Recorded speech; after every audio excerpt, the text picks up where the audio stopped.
આદિપુર પોલીસે ડિજિટલ અરેસ્ટના નામે છેતરપિંડીનો ભોગ બનેલા અરજદારને તેમના ગુમાવેલા 4,30,000 રૂપિયા પરત અપાવી પ્રશંસનીય કામગીરી કરી છે. પીઆઈ MC વાળાના માર્ગદર્શન હેઠળ પોલીસે ટેકનિકલ તપાસ કરી વડોદરાથી આરોપીઓને ઝડપી પાડ્યા હતા અને સંડોવાયેલા બેંક ખાતા ફ્રીઝ કરાવી રકમ રિકવર કરી હતી.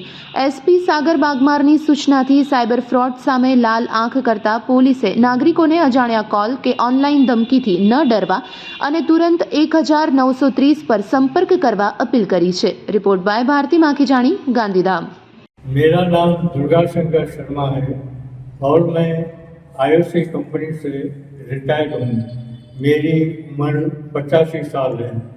मेरे साथ डिजिटल अरेस्ट की जो घटना हुई थी और ये जो मेरे साथ फ्रॉड हुआ था उसमें मेरी पूरी जमा पूंजी सारी चली गई, जो पुलिस के सहयोग से पूरी रकम वापस मिल गई है, जिसके लिए मैं रेंज IG चिराग कोरोडिया साहब तथा जिला SP सागर बागमार साहब और DYSP मुकेश चौधरी साहब और आदिपुर पुलिस स्टेशन की पूरी टीम को धन्यवाद देता हूँ.